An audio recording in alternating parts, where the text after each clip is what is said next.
Prompter. Hello and welcome back to the Bison Information Network. My name is Mackenzie Stockwell. And I'm Halle Tell. And tonight we'll be taking you through local, campus, and national news. Stay tuned.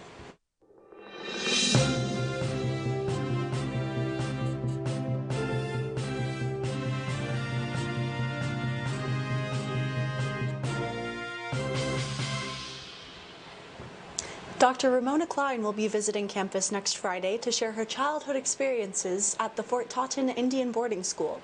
She will be speaking about the deep influence that Miss Thelma Daggs, the school's only black teacher, had on helping to guide her through the overwhelming challenges at Fort Totten Indian Boarding School. All are welcome to attend and hear this moving true story. The presentation will be held in the Memorial Union Prairie Rose Room this Friday, April 11th at 3 p.m. NDSU's interior design students recently participated in the Inspired Kitchens Design Challenge at the Red River Valley Home and Garden Show. The students demonstrated their talents, creativity, and design skills while gaining valuable experience and making industry connections. The event provided a great opportunity for the students to showcase their work and engage with professionals in the field. It's a big win for NDSU as these future designers continue to make their mark in the industry.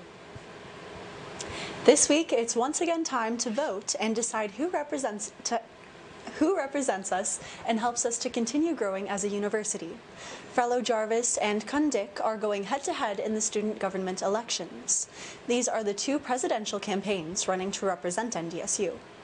More information will be emailed out about the voting process, so make sure to check your school emails, do your research on the candidates, and make your voice heard. Registration is now open for STEM Kids camps at NDSU. Can we redo it? Yeah. You can just say cut and we'll rewrite it. Cut? I'm on a different side for all the pictures. I'm confused. Cash will tell us. I'm resetting things.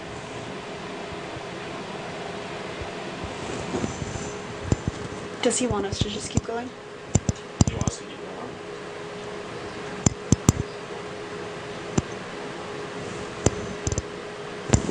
Okay, just be sure to pause before going on.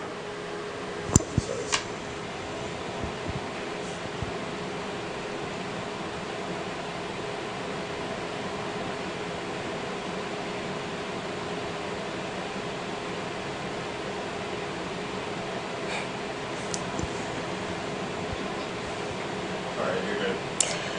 Registration is now open for NDSU's STEM Kids Camps, giving youth the chance to engage in hands-on science, technology, engineering, and mathematics activities. The camps provide a fun and educational experience for students looking to explore these exciting fields. Parents are encouraged to sign up their kids early as spots are expected to fill quickly. Don't miss out on this opportunity to inspire the next generation of innovators. This semester's Sextival will be taking place this week. The Sextival is a sexual health festival which offers free STI testing for all students. It takes place in the Student Health Services office this Wednesday, April 9th, from 10 a.m. until 4 p.m. No appointment is needed. If you're looking for fun events happening this week, the Totally Rad Vintage Fest is sure to provide you with a wave of nostalgia. Vendors will specialize in clothing and accessories from the 80s, 90s, and 2000s. On top of the clothes, toys, vintage records, and home goods, there will be a free play vintage arcade, along with a rad rewind museum and a nostalgic photo op area.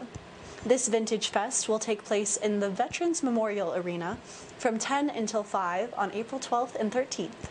Tickets are $8 in advance and $12 at the door. Also this weekend, Concordia College will be hosting a Red River Farmers Market. The market will include local vendors, hot food, fresh bakery items, and more. There will be more than 35 local vendors to choose from, so stop by to get some fresh produce, baked goods, and crafts, and celebrate Moorhead Days right over the river. Also this weekend, the FM Ballet will be performing Cinderella at the Fargo Theater. Tickets for students range from $10 to $20, and other prices can be seen and purchased on the FM Ballet website.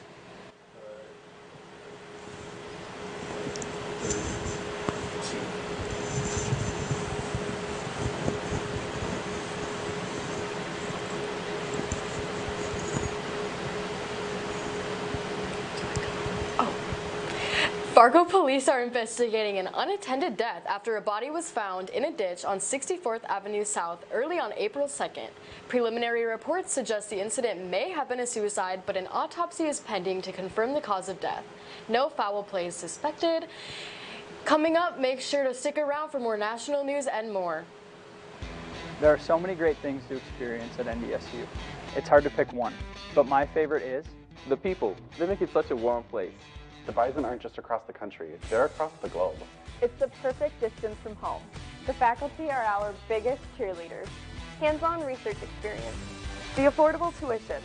All the opportunities to stay active on campus. Real-world learning experiences. Once I got on campus, it felt like home.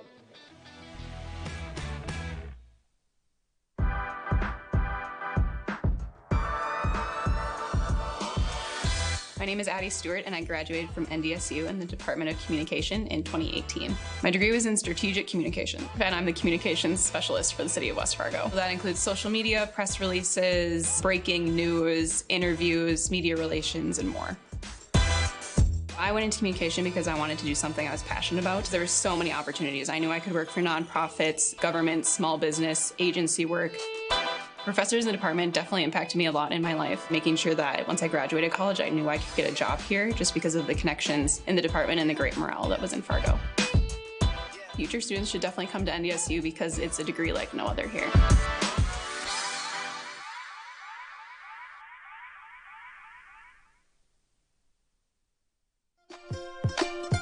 The NDSU bookstore has everything you need to show off your Bison pride.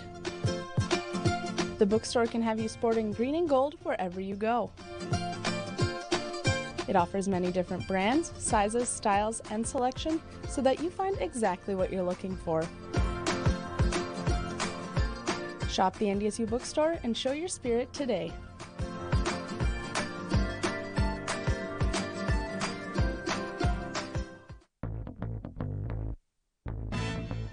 "30 minutes over a cup of coffee. Queen to H5 at the park. Thumbs up emojis, clapping emojis, confetti emojis. Loaded nachos at halftime. A spin dash for the win. Best 2 out of 3. And the time it takes to enjoy a slice or two, you can make a difference. Because yeah, mentorship sounds huge, but the truth is, it takes little to be big.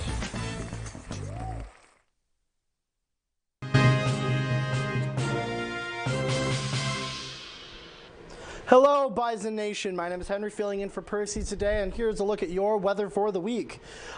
Today, this beautiful Monday, we have a sunny with a high of 38 and a low of 21.